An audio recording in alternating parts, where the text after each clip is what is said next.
Well, good morning. Welcome to Thursday morning. And usually I don't do back-to-backs anymore, but today was a particularly different morning. As you can see, the sun is shining bright. It's a beautiful morning here in Tri-Cities, Washington. And if you can see right in that, nope, it's not that dip. It's right over here. So in this dip over here, you can see the houses. That's where we built our house. Over in that area over there. It's right on the other side that overlooks the vineyard. The front side, people that have built get to see this little valley and then this beautiful view right here of the city in that direction and all of the river as well. So running this morning, I get to run down that path that overlooks the view of the river and the sun coming up over the bridges in the east, and it was astounding. It was just a beautiful run to take it easy in my warm-up, run down the hill, and then things took a little bit of a turn. My stomach started acting up, and I had to stop every 2 miles. I only ran 5 miles this morning, so I stopped 2 times in order to figure out the situation with my stomach. And on the way home, on my last leg, I bonked. And what bonk means is that you run out of energy, you're just drained, you can't go on the pace that you were going before any longer. You have to slow down, you have to stop, you have to recapture, you have to re-energize, you have to get some nutrition is what we call it, or some water. I didn't have any of those, so what do? You gut it out. You just slow your pace and you just keep going. If you can't run, jog. If you can't jog, walk. If you can't walk, crawl. Just don't stop. So this is going through my mind. I'm just like, okay, just get there, just get there, just get there. I get to the point where I drop my water bottle, which is as we're going up the hill.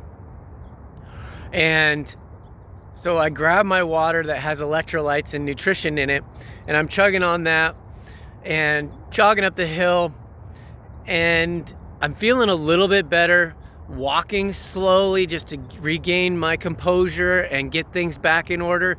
And I'm texting my sister like, hey man, it's gonna be beautiful out. The pool just opened across the street, and I know that she was interested in having the boys over, which would be awesome to have them go ahead and come over and enjoy the pool that we have across from our house there and stay at our house. And it would just be an exciting time. So I invited her, and as I was getting this excitement, I look up and have Brian Hoover. He is the guy who takes first in my age group in all the local triathlons, and he's like my rival.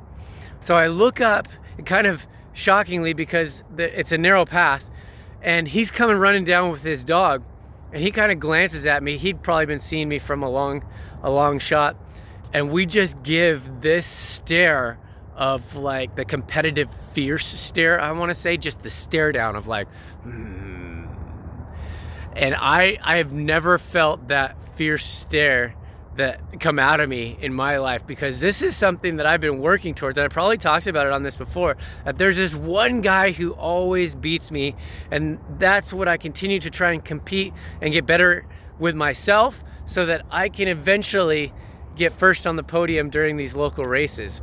So that energy was put into that stare, and I just felt it, and I saw him staring back at me. Of course, I'm not as much of a threat, but maybe I continue to push him a little bit harder because I'm trying to get better. But he always takes first, so it's something that, he's like, oh well, he's second place. You know how that feels. So if you're the one on top, the one looking up at you is kind of like, well, yeah, stay down there. You know what I mean? So the point of this story is that that'll give you rejuvenating motivation, but it was just at a timely, very timely in my workout this morning, and kept me going and allowed me to continue to do my thing. So anyways, look at these jokers walking up here laughing at me. That's cool. But appreciate you guys joining me today. It's that fierce competition that I get myself into that triathlon and the local triathlon circuit, and it was just weird how God put that in my life, that I'm like, oh man, I'm just strained and drained. And after that, I just had a lot more energy. Obviously my heart was pumping. I was like, oh man, I gotta get better, you know. I want to be ready for next year so that I could, you know, beat this rival that I had. But hey, more respect to Brian Hoover. He does a great job, and I look forward to racing him next year. And I guess if he lives up there, seeing him on these training runs as I go on and he goes on. So that's interesting to me. Anyway, I guess find something that gives you motivation when you hit the wall, when you bonk. All right, well, we'll see you soon.